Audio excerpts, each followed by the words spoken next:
पोळ्याच्या बैलावानी मी पहिले सजत होती, साहित्याच्या तोरणात वाजत गाजत धजत होती.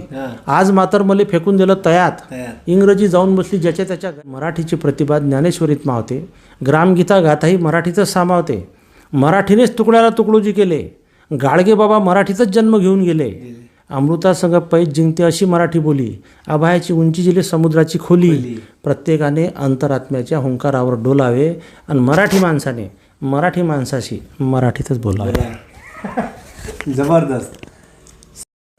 नमस्कार, मी नितेश बाळकृष्णजी कराय, संचालक Phoenix career development academy Wardha, bullet चालू घडामोडी या पुस्तकाचे लेखक. आपल्या सर्वांचे स्वागत करतो फिनिक्स अकॅडमी वर्धा या आपल्या यूट्यूब चॅनल आणि फेसबुक लाईव्हच्या पेजवरून. आज आम्ही दर्यापूरला गेलो असताना माझी खूप दिवसाची इच्छा होती का या विदर्भाले एका उंचीपर्यंत नेऊन ठेवण्यासाठी ज्या माणसानं अविरतपणे आपल्या आयुष्याचे 35 ते 40 वर्षे त्यात घालवले आणि मुंबईपासून म्हणजे चांदा ते बांदापर्यंत या वऱ्हाडीले पोचवायचं काम केलं आणि त्या भाषेवर प्रेम केलं. ह्या वऱ्हाडातला एक माणूस त्या वऱ्हाडीले इतक्या उंचीपर्यंत पोचून देऊ शकते आणि तोही मुस्लिम असू शकते. तर हे चिकित्सकपणा माया याच्यात होता आणि मी सुद्धा त्यांचे कार्यक्रम ऐकलेले आहे. आज आपल्या या यूट्यूब चॅनलवर एक महाराष्ट्राचे प्रसिद्ध कवी, तुम्ही सरांना यूट्यूबवर सुद्धा बरेचसे यांचे कार्यक्रम पाहिले असन. आज आपण त्यांच्या घरी आलो आहे. डॉक्टर श्री मिर्झा रफी अहमद बेग सर. सरांचे आमच्या चॅनलवर खूप खूप आणि मनापासून धन्यवाद देतो. इथे याच्या पहिले त्यांच्याशी आमचा उत्स्फूर्त असा संवाद झाला, विनोद झाले. सर, तुमचं जे हे मराठीवरचं प्रेम आहे, म्हणजे तुम्ही ज्या गावातून आले तिथून मिळालं का? आता मुस्लिम म्हटल्यावर मराठीचा हेच नाही आहेत, म्हणजे संबंधच कमी होते. तुमचा संबंध कसा काय आला? शिक्षण मराठीत झालं. शिक्षण मराठीत झालं आणि आमच्या गावात मुस्लिमांची संख्या एक 8 ते 10%. त्यामुळे उर्दू शाळा मागे आमची लहानपणी नव्हती. उर्दू शाळा आजही आमच्या गावात नाही आहे. तर मग धार्मिक शिक्षण घ्यायसाठी जे मदरसे वगैरे असतात तिथं जाऊन कुराण वाचन करणे उर्दूचं तिथपर्यंत मर्यादित राहिलं ते. आणि शिक्षण मराठीतच झालं त्याच्या. आणि आजूबाजूला सगळे मराठी लोक, सलाम करणारे कमी, रामराम करणारे जास्त. तर मीही लोकांना जनरली रामरामच करतो. कारण कसं आहे का, जे आपण जन्मभर ज्या गोष्टी घेऊन चाललो त्या गोष्टी काही सुटत नाही. बरोबर आहे. आणि ज्या गोष्टीचा आपल्याला त्रास नाही, उलट त्या गोष्टीमुळे आपलाही प्रभाव पडतो समोरच्यावर, त्यालाही असं वाटतं की हा आपला माणूस आहे.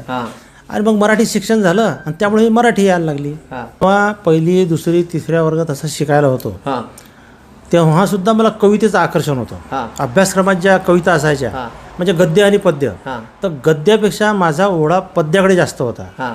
आमच्या वेळेस म्हणजे मी आता मॅट्रिक होऊन 50-51 वर्ष झाले, तेवढं तुमचं वयसुद्धा नाही. तर त्यावेळेसच्या प्रायमरी शाळेत म्हणजे आजपासून 60 वर्ष आधीची गोष्ट सांगून राहिलो मी तुम्हाला. त्यावेळेस कशा कविता राहायच्या, हे घेऊ का ते घेऊ, दुकानं उचलून का नेऊ, अशा स्वरूपाच्या कविता राहायच्या. आणि मला त्या इतक्या आवडायच्या की एकदा वाचलं की ते कविता पाठवून द्यायच्या.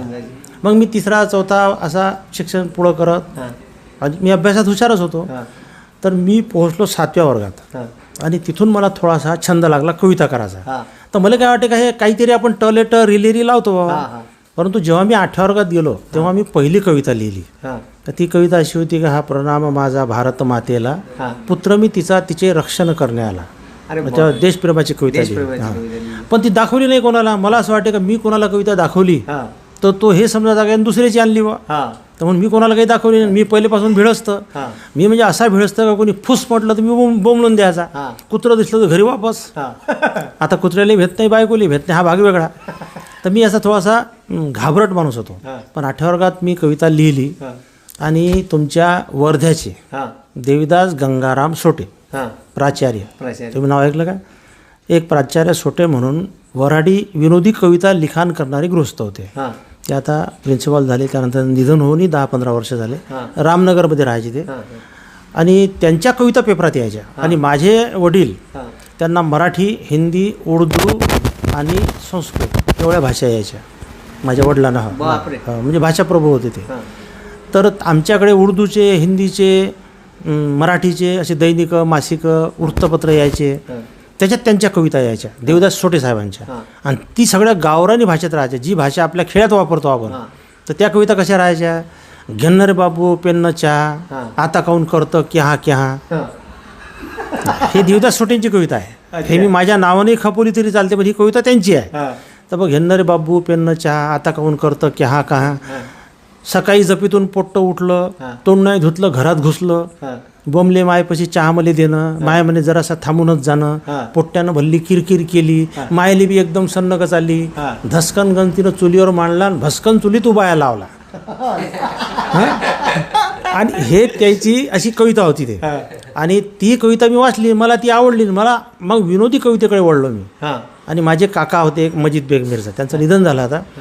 तर आम्ही 15-16 बहीण भाऊ, 7 भाऊ होतो आम्ही. आणि त्यावेळेस असे रंगीबेरंगी कपडे नव्हते काही, बस एक तर हरक, नाही तर त्याला काय म्हणू बा, सहन. एक तर 2च कपडे होते, म्हणजे कॉटनचे कपडे. एक राहे सहन, ते राहे ₹1 मीटर, आणि एक राहे हरक, ते राहे झन्नावून ₹1.25 मीटर. तो जो श्रीमंत राहे तो त्या हरकचा कपडा वापरे, आणि जो गरीब राहे तो सहनचा कपडा वापरे. तर जेव्हा मी त्यांच्या कविता वाचण्यास सुरुवात केल्या आणि मग कविता मी लिहायला लागलो, तर आम्ही जे 6-7 भाऊ होतो, तर आमचे कपडे म्हणजे पॅन्ट शर्ट पायजामे एकाच ठिकाणी लटकून राहायचं. तर मग आता एक दिवस मग कोण कोणाचं घालून जाय काही पता नाही लागेल, तर मला काही दुसऱ्याचे कपडे घाला वाटे नाही. मी एक दिवस आतून आलो, माझ्या काका त्या बंगेवर बसून होते, तिथं माझा शर्ट मी जो माझा समजून काढला तो माझ्या दुसऱ्या भावाचा निघाला. तर मला हे समजे नाही की बा माझा शर्ट कोणी नेला. शर्टाला आमच्या हिंदीत उर्दूत कमीज म्हणते, कमीज. तर मी एक सहज 2 ओळी म्हटल्या का, म्हटलं कौन है वो बदतमीज ले गया मेरा कमीज.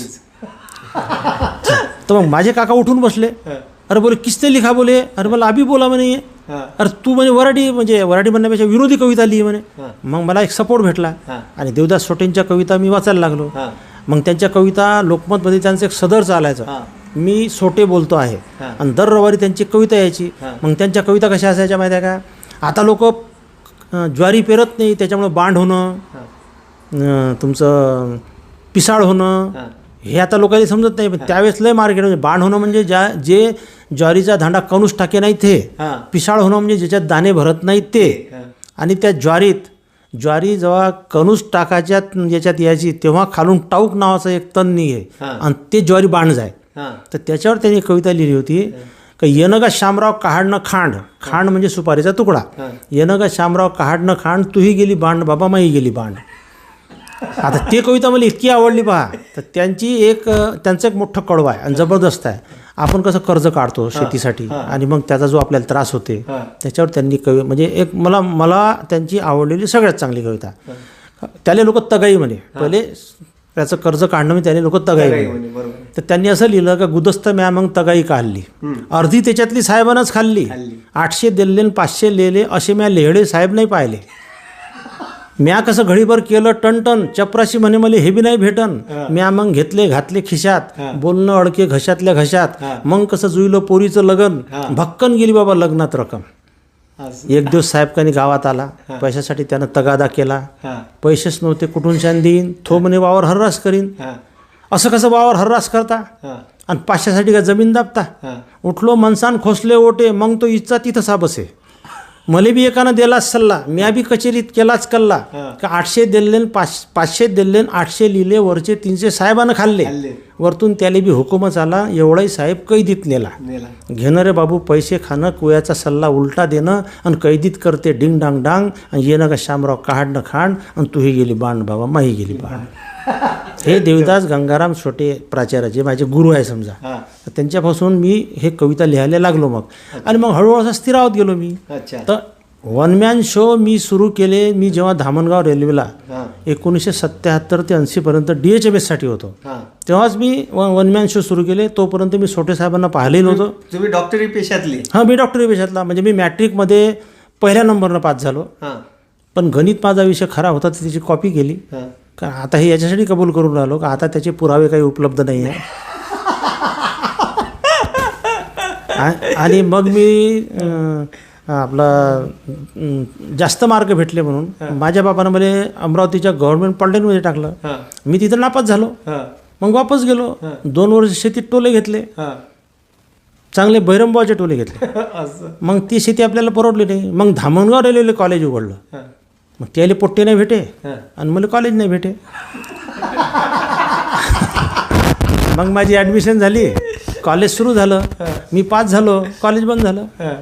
2 बॅच निघाल्या, कॉलेज बंद झालं. तुम्ही कोणाकोणी माहिती काढा, धामणगाव रेल्वेचं होमिओपॅथिक कॉलेज बंद झालं. तुमच्या इथं स्वावलंबी नावाचं होमिओपॅथिक कॉलेज होतं वर्धेला, ते बंद झालं. मग मी DHMS केलं. मी दवाखाना टाकला. दरम्यान साहित्य संमेलनात गेलो, मग कविता त्याच्यात आल्या. मग नंतर कवी संमेलन जायला लागलो. तर जेव्हा मी धामणगावला शिकायला होतो, तर जेव्हा माझ्या मित्रांना माहीत झालं का हा कार्यक्रम करू शकते तासभर, मग कोणी कान धरेन चाल माझ्या घरी. आणि मला असं वाटे का की इथं बसून भाकरी करण्यापेक्षा, तेव्हा असं नव्हतं काही 15,000 दे बा आपण पोरग लॉजमध्ये जेवे, तेव्हा हातानं भाकरी बनवावं लागे, म्हणजे पोया करावं लागे. तर मग चला जेवायला ते भेटते. तर जेवायच्या भरोश्यावर 5-15 गावात जाऊन मी कार्यक्रम केले. मग कवी संमेलनात जायला लागलो. मग हे मोठे मोठ्या कवी लोकांसोबत वावरायला लागलो. आणि त्याच्यानंतर मग कवितेत थोडासा दुरुस्त होत गेली, बदल होत गेला. मग मी थोड्याशा कविता बदलवल्या. पहिले माझ्या स्त्रीविषयक कविता राहायच्या, एक वयाच्या हिशोबानं. आणि मग मी थोडासा मला असं वाटायला लागलं का म्हणजे सामाजिक जाणीव त्याच्यात आली पाहिजे. तर मग मी जशा कविता लिहायला लागलो. एक कविता पहा छोटीशी, किंवा संध्याकाळी आई जवळी येऊनी वदला बाळ, कॅरम बोर्डा सारखी आई दिसते ग आभाळ, गोट्या वाटती चांदण्या चंद्र स्ट्रायकर भासतो, ध्रुव तारा मजला आई क्वीन सारखा वाटतो, मला वाटते देव खेळतो कॅरम रात्रभरी, आणि पहाट होता थकुनी जातो आपल्या घरी, ऐकुनी हे वदली आई कल्पना तुझी ही नवी, आणि मोठा होऊनी बाळा तू होशील मोठा कवी. अशी कविता लिहिली. एक दिवस मी नांदेड जिल्ह्यात हदगाव नावाचं गाव आहे, त्याच्या बाजूला निवघा बाजार नावाचं गाव आहे. तिथे एक अनंतकुमार जैन नावाचे गृहस्थ आहे. या गोष्टीला झाली कमीत कमी 15-16 वर्ष. त्यांनी मला कार्यक्रमासाठी बोलावलं. आणि मग मला म्हणे बा तुम्ही आता शाकाहारावर कविता लिहा म्हणे. अरे मला नाव काय, मला करायला काय लावून राहिले तुम्ही. तर मग त्यांनी मला नाव विचारलं. तर मी त्यांना म्हटलं बा माझं नाव आहे डॉक्टर मिर्झा रफी अहमद बेग. तर ते म्हणे बा तुमचं एवढं लांब नसलं नाव कसं, तुम्ही याच्यात मावशाचं नाव टाकलं काय तुमच्या. मला हे एकट्याचं नाव आहे, माझ्या बापाचं नाही आलं याच्यात. माझ्या बापाचं नाव अब्दुल रज्जाक बेग मिर्झा, ते अलग. म्हणजे ते नाव माझ्या नावाला जुळलं तर माझं नाव तयार होते डॉक्टर मिर्झा रफी अहमद बेग अब्दुल रज्जाक बेग मिर्झा.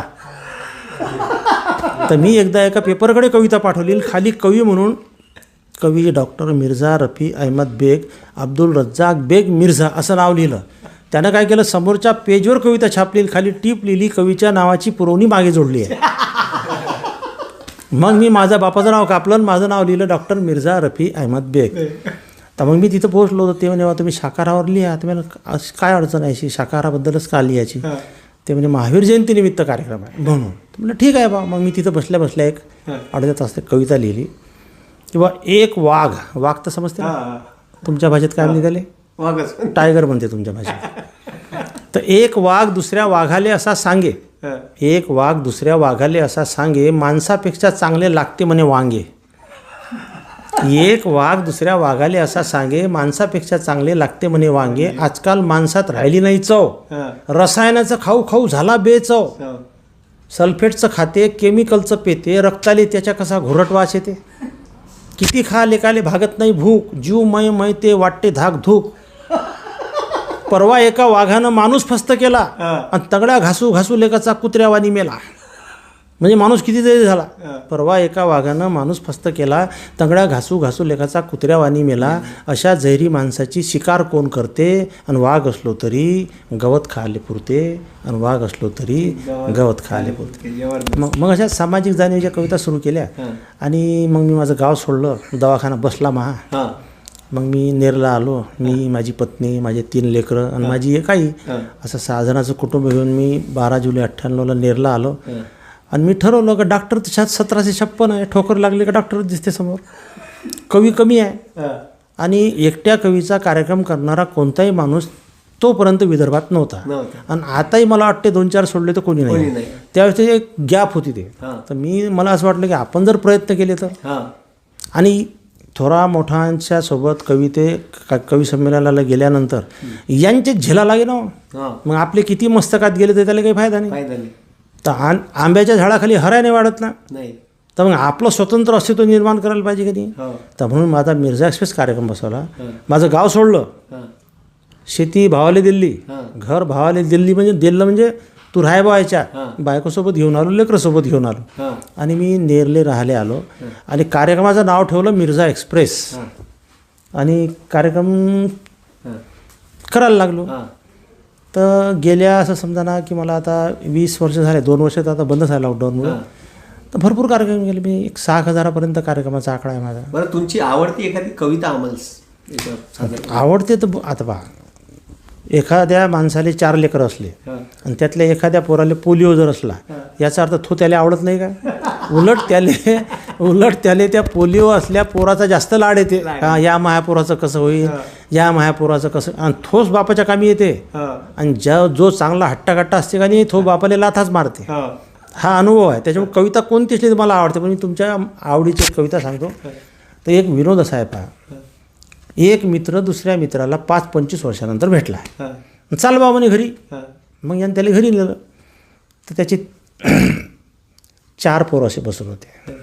हा म्हणे माझी 4 पोरं आहे म्हणे, हा डॉक्टर आहे, हा वकील आहे, हा इंजिनियर आहे, आणि हा जो चौथा आहे म्हणे याला जरासं डोकं कमी आहे म्हणे, हा म्हणे कटिंगचं काम करते म्हणे, हेअर कटिंग सलून चालवते म्हणे. तर दुसऱ्या मित्राने विचारलं, बा तुझ्या 3 पोरायले भरपूर शिकवलं आणि याले कोण कटिंग करायला लावून राहिला? तो म्हणे घर खर्च तोच चालवून राहिला, हे तर बेरोजगार आहे. म्हणजे सांगण्याचा अर्थ असा की कवी कोणी असो, आता जसं तुम्ही तुमच्या विद्यार्थ्यांना शिकवता, तर हुशार विद्यार्थ्यापेक्षाही ज्याला आपण ढ म्हणतो, ज्याच्या लवकर लक्षात येत नाही, तर त्याला सांगता ना तुम्ही अबे बैताळ हो, शिकाणं. तुमची इच्छा कशी असते का सगळे एका लेवलमध्ये आले. तर आता कविता भरपूर लिहिल्या मी, माझे 7-8 काव्यसंग्रही आहे, तो काही भाग नाही. पण मी तुम्हाला एक शेवटची, आपल्या आवर्तनातली शेवटची कविता सांगतो. सांगण्यासारखं भरपूर आहे, कारण मला 52 वर्ष झाली कविता लिहायला सुरुवात करून साहेब. आणि तुम्ही तर 40च आहात. ती 40 मायनस असाल, प्लस झाले नाही अजून. तर मी 60+ वाला साहेब, 65 वर्षाचं माझं वय आहे. तर ती एक कविता अशी मराठी भाषेबद्दल लिहिलेली कविता. काल माझ्या सपनात माय मराठी आली. आता मराठीचं कसं झालं, सगळं इंग्रजीचं सुरू झालं. हे तुमचा प्रयोग अफलातून का आहे?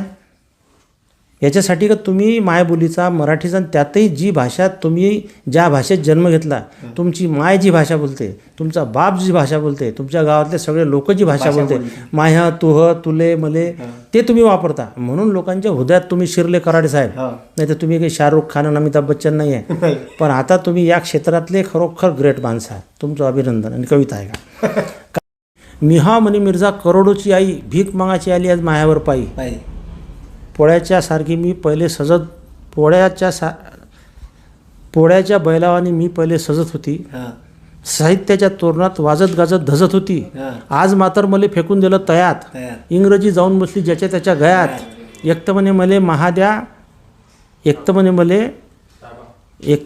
महाद्या ताबा, नाही तर मग मी नड्डी धरून दाबा. असं म्हणून मराठी पक्षासारखी फडफडली. मले आला राग, छाती माई धडधडली. खरंच म्हटलं मिर्झा आपण किती हाव बेमान, खरंच म्हटलं मिर्झा आपण किती हाव बेमान. जिथं खाऊन राहिलो तिथंच करून राहिलो घाण. अरे मराठीची प्रतिभा ज्ञानेश्वरीत मावते, ग्रामगीता गाथाही मराठीतच सामावते. मराठीनेच तुकड्याला तुकडोजी केले, गाडगे बाबा मराठीतच जन्म घेऊन गेले.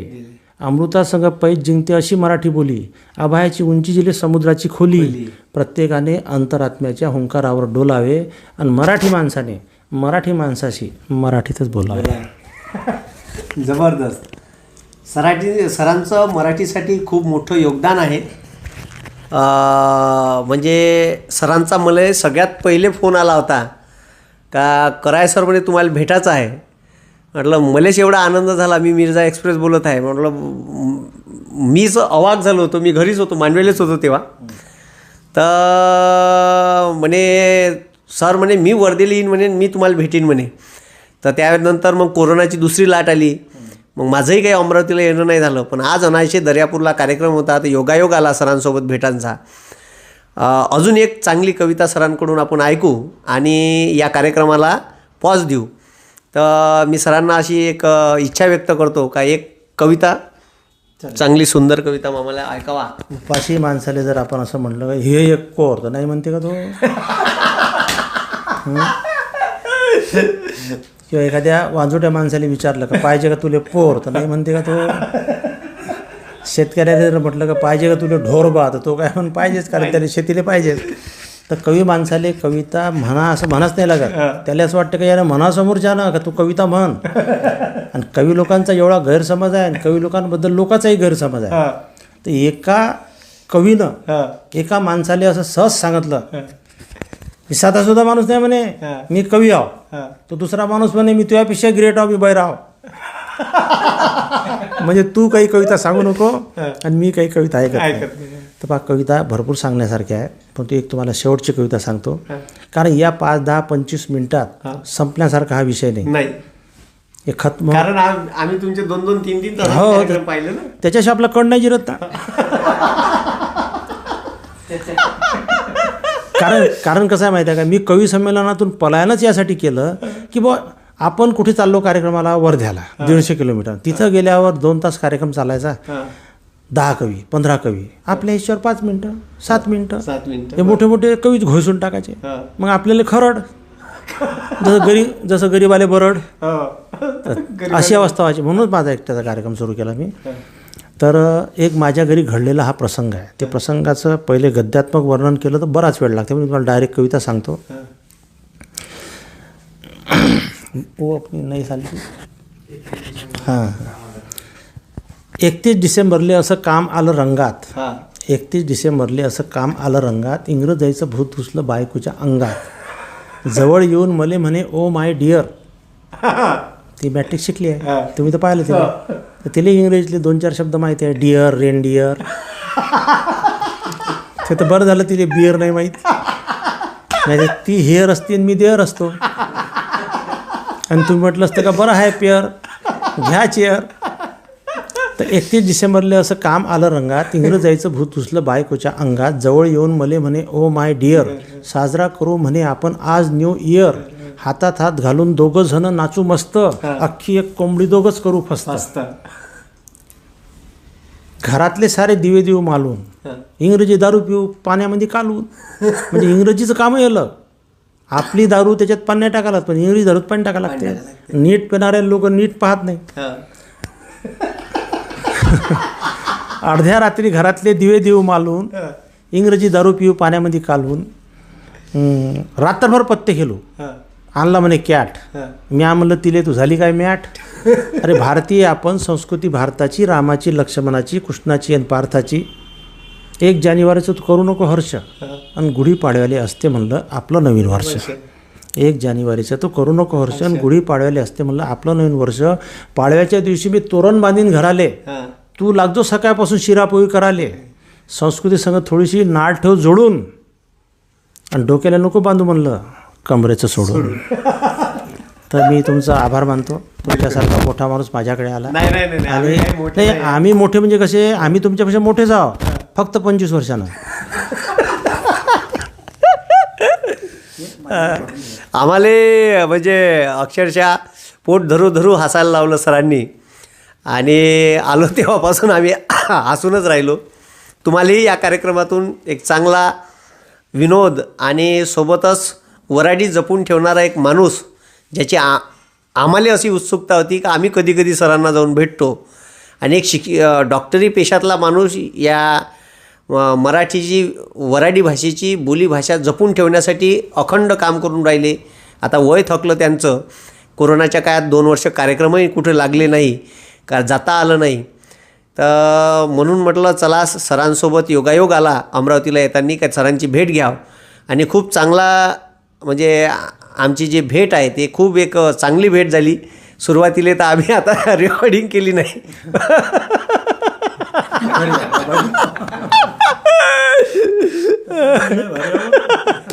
सर आहे म्हणते आभारी. तर तुमच्याशी असंच हितगुज यानंतरही आमचं चालू राहील. आजच्या दिवशी इथंच थांबतो. धन्यवाद. जय हिंद, जय महाराष्ट्र.